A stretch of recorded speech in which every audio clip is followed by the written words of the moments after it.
Hello and welcome back to Student of the Gun Radio, and I'm your host, Paul Markle. Thank you for joining us again this week. We really appreciate you guys being out there.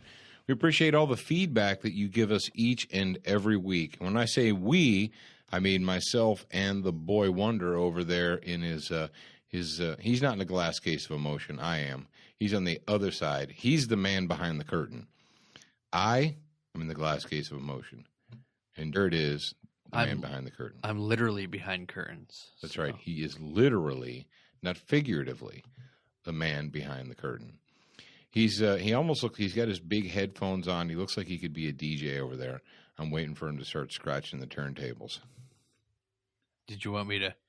Maybe I should get some turntables just so I can insert some of that in here. I'm going to go with no on that one.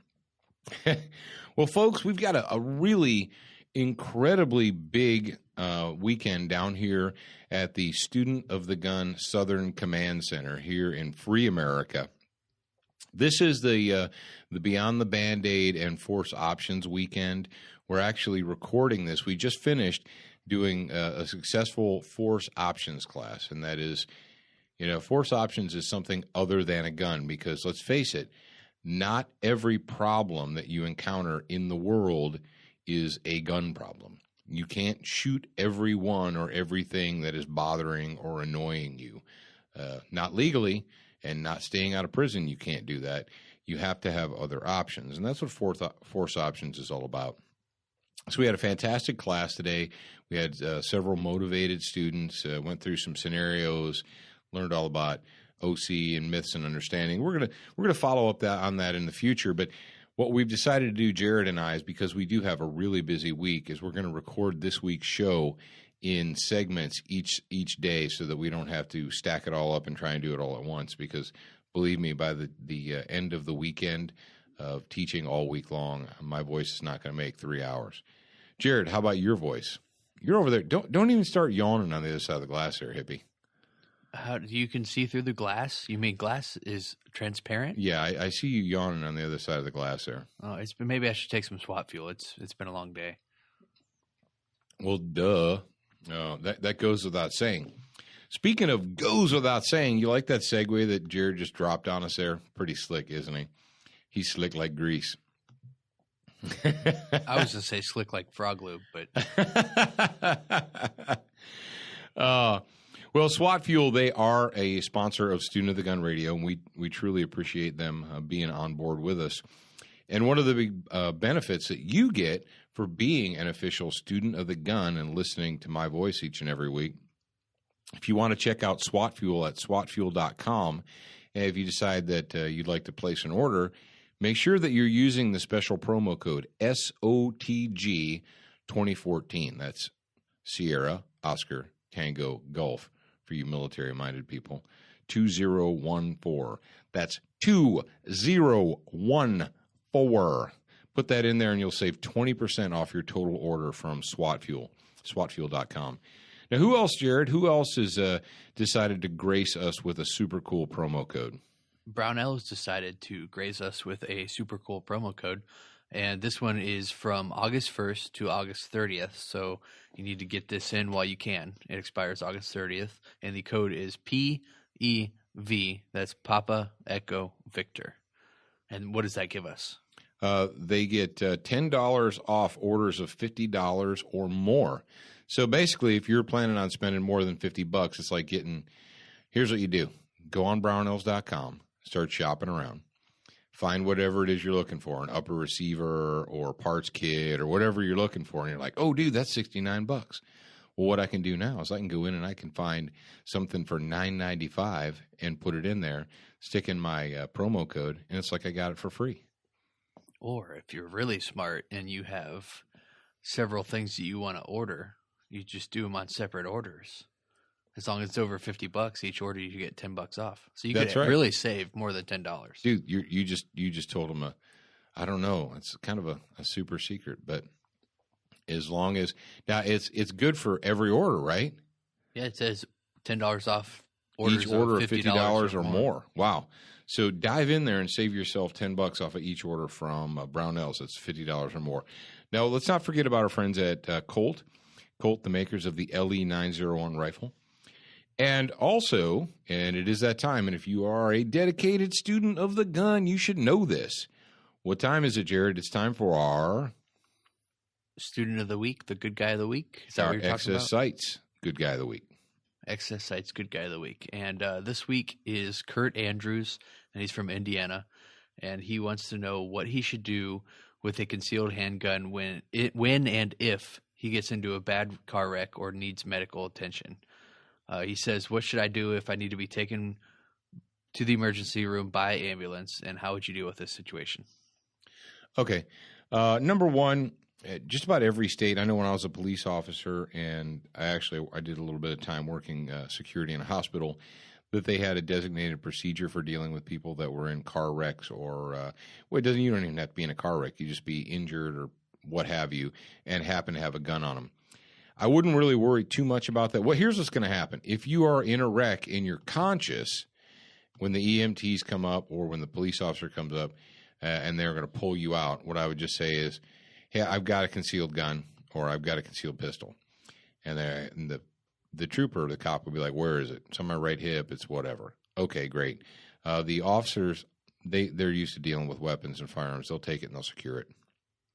And that's what you want. You want them to secure it because let's face it, if you're on a stretcher with IV bags sticking in you, you're no good in the fight right now. So you're out of the fight. Let the people that aren't injured do the fighting. As far as let's say there's no police officer there, the EMTs, they're a little bit more skittish about that, but most of them are pretty locked on. They're dialed on. And I believe, like where I lived, they had a designated little silver compartment in the ambulance that if they were to scoop a dude up who was, legally, lawfully carrying and was in a motorcycle wreck or car wreck or whatever, they had a little lockbox in the ambulance. So they would just take it, put the handgun in there, lock it up, and it'd be good to go.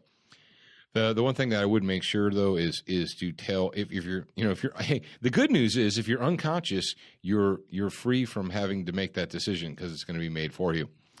But if you're conscious, and I would say like as soon as a family member or a friend or a loved one shows up and you have the forethought to think about it, I would say, hey, find out what happened to my gun or find out who's got my gun concealed. I know this actually happened to me when I was working, but I was a cop, and one of my fellow officers came up to me in the ER, and he was like, "Hey, we got your gun. I got it secured over here. And I'm like, it's good to go." But yeah, don't worry so much about that. Pretty much every place where you can lawfully carry concealed, well, I'm going to go ahead and put an asterisk on that. I'm going to put a but on that because I like big butts, and I'm going to tell you why. If you live in an area that has shall issue concealed carry. Shall issue concealed carry is a lot different than your discretionary carry states.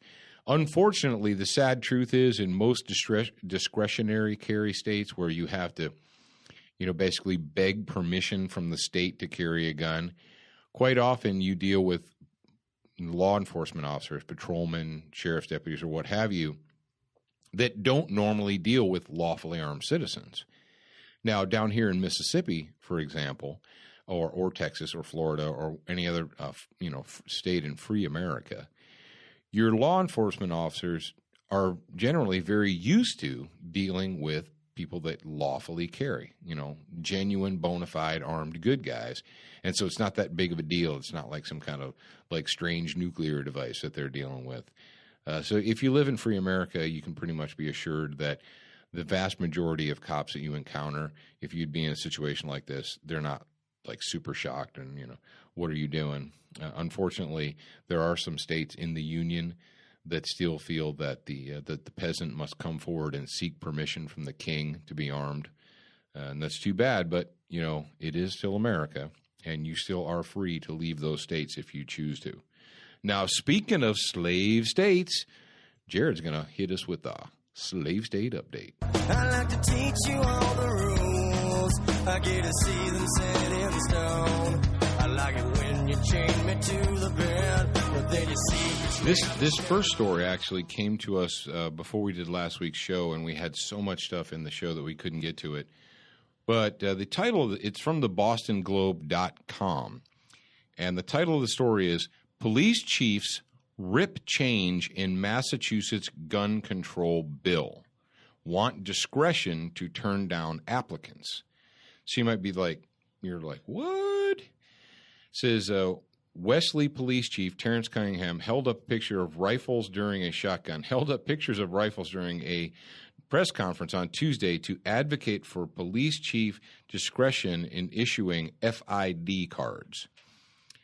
And you're like, okay, first of all, if you live in free America, you're like, what the frick is an FID card? Well, an FID card, for those who live in slave states, is a firearms identification card or a firearms owner's identification card, which means essentially this: in order to buy a gun, you have to get a special permission slip, a special card that is issued to you by the state that gives you permission to buy a card or buy a gun. I'm sorry.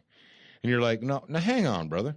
I live out here in America, and so what you're telling me is that if I live in Massachusetts and I desire to purchase a firearm, it's not good enough for me to walk into a gun store with a driver's license that says I'm over 18, over 21, what have you, fill out the 4473 and give them money and they give me the gun.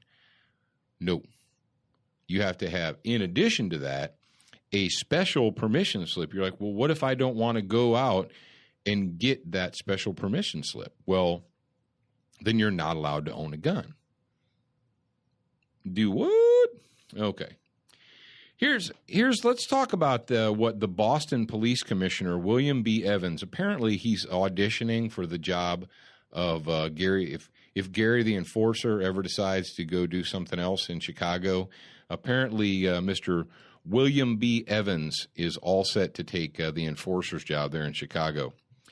He says, I'm real disappointed in the Senate. And you're like, well, what is the deal? It says, what the Senate chose to do is to placate the NRA instead of supporting law enforcement, said John Rosenthal, founder of Stop Handgun Violence. Now, hang on, John Rosenthal of Stop Handgun Violence. So what the Senate did, and what they're all upset about, is that in Massachusetts, in order to buy a handgun, you have to get a permission slip called an FID card, and you have to get that from the state. And the chiefs want discretion, not just for handguns, but they want the discretion to decide whether or not you, the peasant, should be allowed not only to buy a handgun, a pistol, but also to buy a rifle or a shotgun. And, oh my Lord, it says, are people going to be any less dead if they're killed with a rifle or a shotgun than a handgun, said Police Chief Terry Cunningham of Wesleyan. He was very, very upset. Now, there's a quote in here from the Boston chief, and I want to make sure that I get it exactly right. And the Boston chief... Is it the any less dead quote? No, it's the don't need. The don't need quote. And this is more typical, like, big statist journalism here. We've got people that think, number one, that somehow in the Constitution of the United States of America, in the Bill of Rights, that it says to keep and bear arms if the chief of police gives you a special card with permission to do so. Apparently, that is what's in there. And am I surprised? Are you surprised? Is anyone surprised? I can't imagine that you are. How can you possibly be surprised at anything statist that comes out of Massachusetts? Now, we've got another story, and this one's from Breitbart.com. And during the story, this one here from Breitbart.com, the title of this story, and let me see, the date on this story is 25 July 2014 was the date on this story. It says, Boston top cop, city residents do not need to own shotguns, rifles.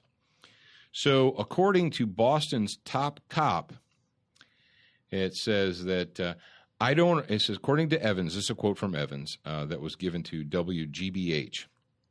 It says, I don't agree with that. Having long guns, rifles, and shotguns, especially here in the city of Boston, I think we should have, as a local authority, some say in that matter. And the federal government doesn't really allow us to have the discretion that we want in these particular cases. For the most part, nobody in the city needs a shotgun.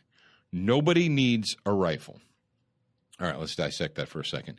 So, according to I love how these guys are commissioners. They're not chiefs and stuff. They're basically their lackeys for their liberal masters. They're their status masters. So this guy goes on this. William Evans goes on Boston Public Radio, WGBH, and he states that for the most part, nobody in the city needs a shotgun. Nobody needs a rifle. Hey, Jared, did you realize that the chief of police gets to decide what you do and don't need in Boston? What was the question? I'm sorry. Did I catch you reading again? Yeah. Jared, did you realize that the chief of police in Boston can decide what you do and don't need? Oh, well, that sounds like kind of like they're turning into Illinois here. Well, we already knew that Massachusetts was a slave state. We knew they were screwed up. So, they're very upset. So between these two, we've got the Boston Globe story that says police chiefs, plural, bunch of them, they come out and they got their dander up. They're all a Twitter, or whatever they are, because they don't get to decide to whether they have discretion to allow the peasantry to purchase a shotgun or a rifle. And then you got the Boston top cop who comes out and says that the federal government doesn't really allow us to have the discretion that we want. Really? You mean that pesky Bill of Rights, that whole nasty Bill of Rights is getting in your way of deciding who is allowed and who is not allowed to own a gun? Man, what kind of craziness is that? Who told that federal government that they got to have a Bill of Rights? Or is it a Bill of Needs? Pretty sure it's not a Bill of Needs. Now, let's go to the next one here. Now, that was a week ago, actually a week prior to us coming here to sit down in front of this microphone. Well, and that was on the 23rd and I believe the 25th. Breaking news from gunsavelives.net. And this is breaking news from them. It says, Massachusetts lawmakers reach backroom deal to strip gun owners of their rights. And you're like, ooh, hang on a second.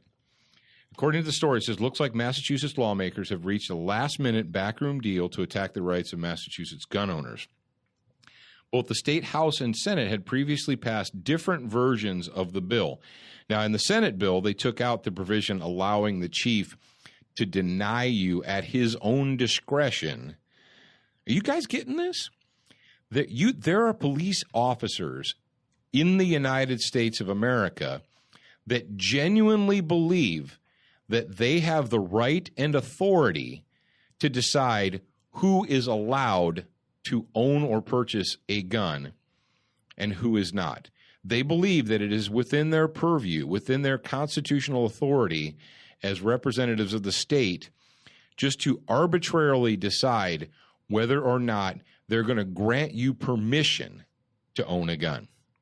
And that's what they were complaining about, that the Senate in Massachusetts had the gall to only let them decide who bought handguns, that they weren't going to give them the discretion over shotguns and rifles. Well, it looks like the statists, the big government ruling class up in Massachusetts, they went in the back room and they did some handshaking and some deal making. It says, but both the State House and Senate had previously passed different versions of the bill. The House version contained language that would allow local police chief enormous leeway in determining who could and could not own a firearm in their jurisdiction. And the Senate version stripped that language. Unfortunately, behind closed doors, a joint House-Senate committee has adopted a version of the bill that puts police chief's language back in the bill. And this was on the 31st of July, as you hear this, or as this was written. And, of course, now it's early August. And it says today is the last day for legislative session in Massachusetts. That was, of course, on the 31st. So it is expected to be up for a vote. Now, by the time you hear this, you guys up in Massachusetts might write me and say, oh, hey, this happened or that happened. But we thought you would be interested to know that law enforcement officials, that law enforcement administrators in the slave state of Massachusetts, the People's Republic of Massachusetts, have decided that it is their job, that they can decide. Well, it is their right. Apparently, they believe that it is their right to tell you if you can or cannot, if they're going to grant you the privilege to purchase a gun, what gun you can and cannot buy. So, do I feel sorry? Jared, do you feel sorry for people that live in Massachusetts? Nope, not at all, because they have a choice. Yeah, and it's not like, oh, they were just going along, living like free citizens, and bam, this happened. You've been living like slaves for decades. What did you expect? And see, that's the thing is, you keep feeding a stray dog, or maybe that's not a good analogy, but you keep giving them more and more and more. It's like trying to pet a rabid dog. You pet a rabid dog and it bites you, and then you get mad at the dog. You're like, well, why are you petting a rabid dog, moron? Well, you people that live up there in Massachusetts, you have allowed your slave masters to tell you what you can and can't do, what you can and can't eat, what you can and can't own. And then they come up with this jazz, and the Massachusetts State Gun Rights Organization, they're all upset. Well, what the heck did you think they were going to do? They've already decided that they're your masters and that you're tax slaves. Duh. I have a question for you people that live in Massachusetts. Is it a case of the people of Massachusetts not wanting to bite the hand that feeds them, or what is the problem? I don't quite understand. Why are they comfortable tax slaves, or why are the majority of them comfortable tax slaves? Yeah. I don't know. Well, let's move on to our next special report. Tiptoe through the window, by the window, that is where I'll be. Come tiptoe through the tulips with me. Jesse Ventura. All right, now that we've done our vagination report for the week, let's move on to the next subject. We have a California People's Republic socialist update for you guys. And this is about this is a situation you may have seen, whether it was on the news, you might have seen it. Did the Blaze do this? Did the Blaze pick it up? It's been pretty much everywhere. Well, essentially, it is about a homeowners association has decided yet again that they were going to attack a veteran. And this comes to us from CBS Sacramento. That's in the glorious People's Republic of California. And Homeowners Association, veteran can't build furniture for military families in need. And the upshot of the story is this gentleman here. His name is Dennis. I'm not sure if it's Kocher.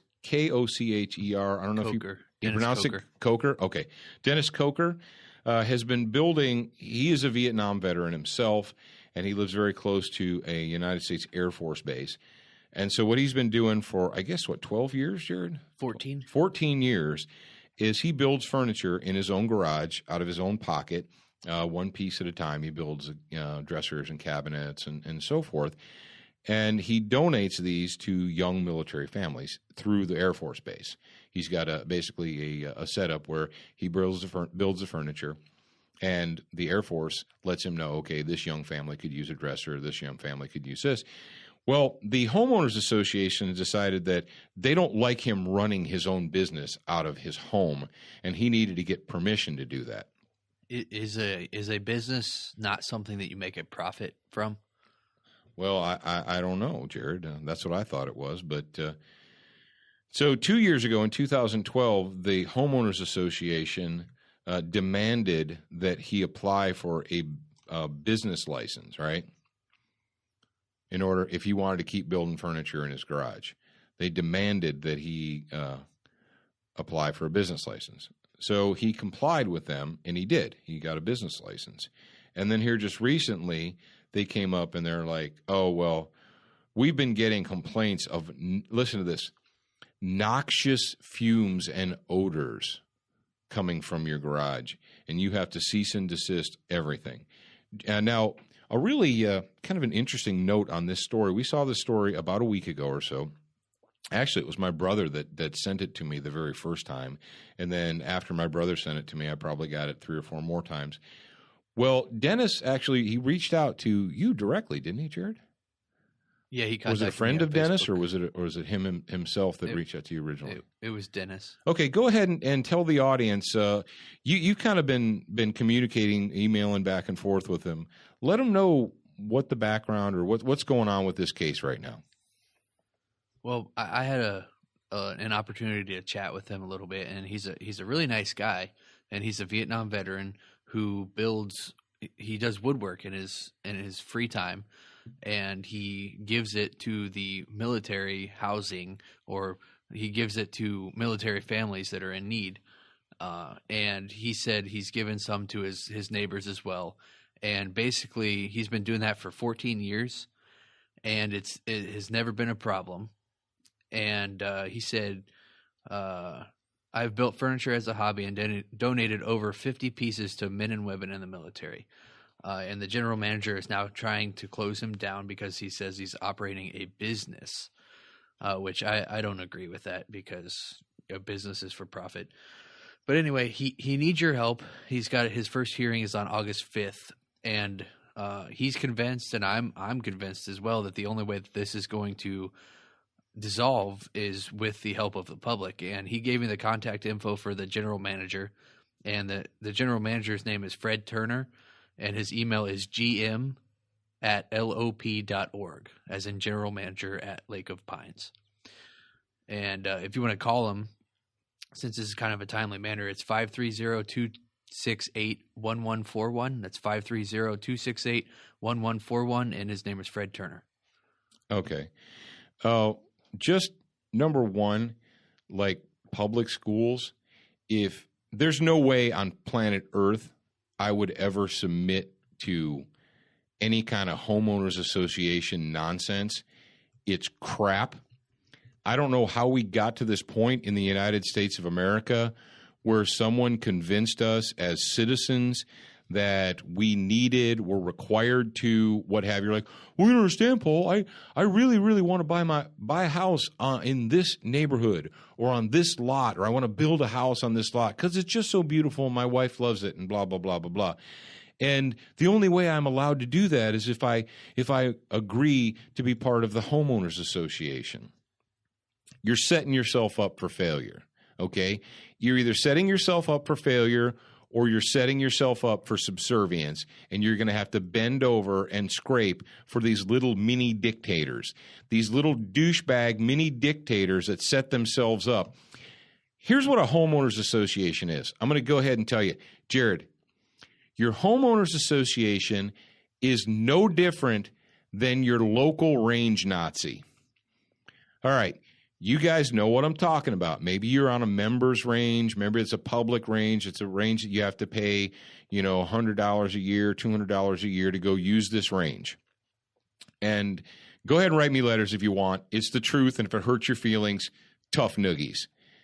You've got one or two of these guys at these public ranges, and they got a little red hat or a little orange vest or whatever, and they're the RSO, and they walk around all day telling you what you can and can't do. And I'm not talking about violating the 4 universal safety rules. I'm talking about the 200 range rules. The range rules that start at the ceiling of the clubhouse and go all the way down to the floor of the clubhouse. The thou shalt not, shoot black powder on a Tuesday or whatever it happens to be. And you got these guys, and they have their little kingdom. And nowhere else on planet Earth does anyone have to listen to them or care about what they have to say. They have no say in anything. But on the range, they can make you not shoot fast or put your gun down when I say to put it down or whatever. All this range Nazi nonsense. I'm not telling you to go out and be unsafe. We're talking about range Nazi garbage. And it's the same thing here. These little homeowners associations. What you've got is you've got people that out in the world, no one has to listen to them. No one cares what they have to say. but they've established themselves. They've got some kind of a mental issue, some kind of a need to assert themselves on you. Essentially, you're good liberal statist type people. And unfortunately, what we've got here is we have a situation where people, you and I, you students of the gun out there, you would think that since this guy is a United States veteran, a military veteran, and that he's doing this to benefit current, active duty military members, especially young families that are just getting started and what have you, that would get him extra points in their eyes. You're missing the boat. It's the exact opposite. The people that are giving this guy a hard time don't revere the military. And I forgot to bring up that he said in 2012, the general manager said his furniture was unsightly, but his neighbors rallied and that went away. And he said many of them said they own the furniture and are very proud of their possessions. Then in July of 2014, the GM is saying that the hobby was emitting fumes and odors, but he said his 15 immediate neighbors disagree and have all written letters of support. So, yeah, unsightly? Yeah, unsightly. Well, number one, who made you the judge? Who made you the judge? But going back to the veterans thing and the military thing, you would assume that these people are like, well, we want to support veterans. We want to support the military. No, you're wrong. These people don't support the military. They don't support veterans. Now, they might say so in public just to, so they don't get into an argument. But let's face it, actions speak louder than words. What was the homeowners? I didn't even get into it because I knew it would put my blood pressure through the roof. But last year, when the veteran had a flagpole and the HOA came and told him that he had to take his flagpole down because it wasn't up to their code, it's a flagpole with an American flag on it. Go screw yourself. Well, you reasonable people out there, this is what's really gotten under my a burr under my saddle this week, is all of you reasonable people out there who said, well, if he joined the homeowners association, then he's obligated. If they say his grass has to be 3.1 inches long and no higher, well then, get the ruler out. It can't be any longer than that. If they say blah, blah, blah, blah, blah. Whatever happened to common sense, people? Whatever happened to not being a douche? Whatever happened to that? This zero tolerance garbage that the rules are the rules and that's the rules and we're going to do that. Bull crap. You're telling me, and if this guy was that big of a problem to his neighbors or what have you, you don't think that they would be right on board with it? No, what you've got is one or two mealy-mouthed little turds, people whose wives probably verbally abuse them. And they can't satisfy him in the bedroom, so they've got to take out their angst and anger by picking on this guy. Screw you. Now, that's Paul Markle talking. Now, what I'm not going to endorse is you guys calling and being rude to this guy. Don't do it, okay? Because it's just going to feed their fire. But now, we have had some people. We put this up on Student of the Gun Facebook. Jared, do me a favor. Pull up Student of the Gun Facebook right now and pull up this story because some people have jumped on board. And one guy, I want to get the name. He said, "Hey Dennis," he goes, "I'm in your neighborhood, and I've got spare room in my shop. If you want to come over and use my shop, you're welcome to." And there was another guy actually who follows us who said that he lives in that area and he knows these people, and they're mostly transplanted Bay Area douche nozzles, and they want to bring their socialism, their wacko communism from the Bay Area down there. And that's the problem with California, is California and California people are like a disease. What they do is they go to other people's states and other people's cities, and they pollute their cities with their California hippie liberal communist disease. They did it to Colorado. They're trying to do it to Prescott, Arizona. They're trying to do it to Phoenix. They do it all. They leave they're like, oh, the taxes are too high in California, and we really want to spread out, and there's too many people in California, so we're going to go to Prescott, Arizona, because it's so beautiful. Well, they want to go there, and then they get there, and they want to infect the local community with their liberal communism crap. They want everybody they go to California, they go to Vail, or they go to Aspen, or they go to wherever, and they want the city or the county to change for them. And it's crap, and I'm sorry, but people in California, these California communists are like a disease. You got the information right there, Jared? Yeah, it was actually a firearms manufacturing company. It's WGM, Tactical Precision Firearms Manufacturing. Dennis, if you're listening to my voice, maybe you should get up with them, and maybe you should run it out of your house and their shop if they'll let you do that. Well, do they click on the was it WGM you said? Yeah, WGM. Whiskey Golf Mike. Do they have they have a web address on their site? I'm just curious because we might be able to direct people to their web address if you live in WGMtactical.com. Oh, there you go. How simple is that? WGMtactical.com. Or you could call them if you're a phone guy, 530-636-AR-15. Oh, AR-15. Woo! Is it black? Why's it got to be black, man? That's right. It's a black rifle. Okay. So there you go, ladies and gentlemen. I know that was not 100% gun related. And for all of you, I want you to talk about guns 24/7 nonstop. Sorry, bro. I can't help you there. That's more of a freedom related type thing. Now, what else we got in this hour, Jared? Boop, boop, boop, boop. Oh, we have the a 911 fail. Yeah.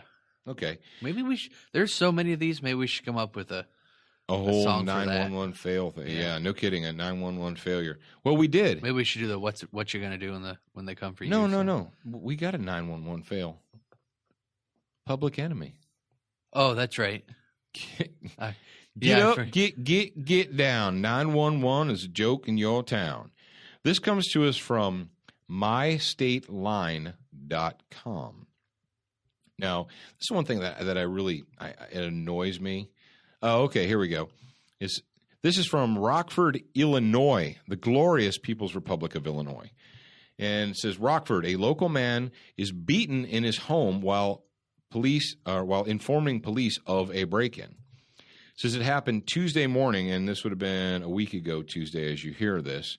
The dateline was 7/30, 2014. It happened Tuesday morning on 10th Street. Police say the suspect, 53-year-old Robert Hawkins, broke into the home using a pry tool, which is what they'll do. The resident quickly called the police, but was attacked during the call. Do you mind? I'm on the phone here. How rude can you be? Can you not wait till I get off the phone to clock me over the head with that pry tool? I mean, come on. Police say Harkins battered him with the pry tool. Police caught up with Harkins and took him into custody. Well, good. Apparently, Harkins and the victim were acquaintances involved in a dispute. Harkins faces charges of home invasion and aggravated battery. Well, at least he was able to dial the phone before he got clocked in the head with it. Oh, somebody breaks into your house and you're like, I've got something for you. I'm going to call 911 while you beat me over the head with a pry tool. So, yeah, folks, 911's great. It gets help coming on the way. But what are you going to do in the meantime? What are you going to do while you're waiting the arrival of the cavalry? I don't know. Get beaten about the head and shoulders with the pry tool, maybe? That's what happened here in the glorious People's Republic of Illinois. And you know what I'm waiting for, Jared? I'm sure you're waiting for a lot of things. Well, I am. I'm waiting for a lot of things. But I'm waiting for little Rami Emanuel and Gary the Enforcer. You suppose Gary the Enforcer is going to be on the radio Monday morning calling for pry tool control or pry bar control? Yeah, that wouldn't fit the that would be no. But maybe. But a pry bar was used to attack this person. So we know that we can't hold humans responsible for their behavior. So it must have been the Pry Tools' fault that this happened. And we need stricter laws. We don't have enough laws to protect us from assault pry bars. Maybe they should just make, you know what? Just cover it all. Just limit metal manufacturing. That's true. I mean, you maybe we could do that. Everything in the world will have to be made out of foam and plastic. No sharp edges. We're going to cover the world in bubble wrap. When you asked me what you were waiting on, I thought you were going to say the sandwich that's should have been made for you. Well, no, that ago. is true. I am still waiting on my sandwich. We were just in the break room, in the new break room at the Student of the Gun Studios and House of Pain, and I did not have a sandwich. I'm still waiting for the head of Moms Demand More Bedroom Action. She's supposed to come here, and if she wants to. We're going to have a summit. I think it's a bargain, really. Well, it's a compromise. It's the Great Sandwich Compromise, and I'm waiting, but she hasn't bit yet. She hasn't decided to come, and I'm willing to talk. If she's willing to make me a sandwich barefoot in the Student of the Gun break room, I'll sit down and I'll talk with her. So if you know her, let her know that the offer is still on the table. And if you guys didn't hear the Great Sandwich Compromise, that was a bonus hour for the Student of the Gun Radio. That was the third hour thing. Oh, well, that's not in the show notes, but that's something that we actually should have already told everybody about. That the bonus that the people got for being subscribers this week, the third hour bonus subscribers. We promised our third hour bonus subscribers last week, we promised that we would give you a lanyap. And for people that don't live down south, a lanyap is a little something extra. And that's what we did. We delivered it this week. We gave them a special report. You want the special report cover versus concealment? Yeah. What is the difference between covered and concealment? Yeah, we did a special report cover and concealment, and we didn't just do the report. We actually went out and conducted some field testing and so forth. And I'm not going to get into it real deep. Now, Jared, do you want to? Is there any way? Like, all right, somebody's listening to us right now, and they're like, oh, great, Paul. You gave them the special report, but now I don't have it. If they wanted to get it, is there any way that we could do a second, send it out? Like, let's say if somebody within the next week signs up for the bonus third hour, can we get them their own copy of the special report? Yeah, we could do that. Anybody that hasn't got it yet, I could resend it to the whole list, or I'll give them 24 hours and I'll monitor the emails, because I get an email every time somebody subscribes. Okay. And I'll personally send it out to everybody that subscribes within 24 hours of hearing this. Okay. All right. Sounds good. So that would be essentially Tuesday, the 5th of August. Yeah, I'll give them till 12 o'clock Wednesday morning. Okay, sounds good. That sounds like is that a fair deal, ladies and gentlemen? Is that fair enough to you? So not only will you get the bonus third hour every single week, which is, I mean, how can you turn that down? You get a third hour of me and Jared and I, the both of us, and we're going to give you a special bonus report. And we do things just a little bit differently. I mean, you still get quality programming because obviously, right? Yeah, obviously. Well, it should be obvious. You still get quality programming, but you get a little bit extra. We give you some lanyap material, and you get to hear things that you wouldn't normally get to hear on the show. So check that out if you go to the show notes, studentofthegunradio.com. There's always a link right there. And where else is there a link, Jared, besides studentofthegunradio.com? Facebook, Twitter, social Twitter. Media. Okay. Studentofthegun.com. Okay, Roger that. Sounds good. Well, ladies and gentlemen, we want to thank you guys for tuning in for our number one of this week's episode of Student of the Gun Radio. Thank you to XS Sights, to Brownells, to Colt, and to SWAT Fuel. And like I said, if you wanted to make a purchase from either Brownells or SWAT Fuel, make sure you're using the special promo code. The Brownells code is Papa Echo Victor, PEV. And the SWAT Fuel code is SOTG 2014. Just put those in there, and you're going to save yourself some money. Now, don't forget about Student of the Gun TV. And if you're listening to this on Monday, you're in luck because Student of the Gun TV is on TV tonight. Channel 266 on Dish Network at 9 p.m. That's Eastern Time, 266 on Dish Network. Don't forget the Hunt Channel now has a, Chromecast? They have Chromecast and they have Roku. So you can watch it on your smart TV via your Roku app or your Chromecast app. We are on the Wilderness TV or TV Gone Wild. That's Roku, Apple TV, and Chromecast.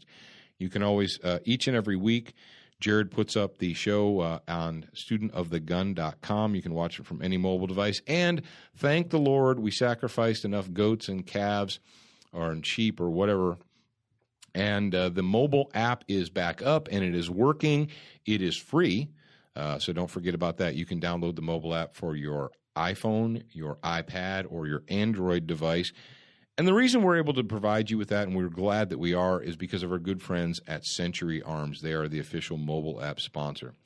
Okay, ladies and gentlemen, you know what time it is. It's time for me to tell you that you are a beginner once, but you should be a student for life.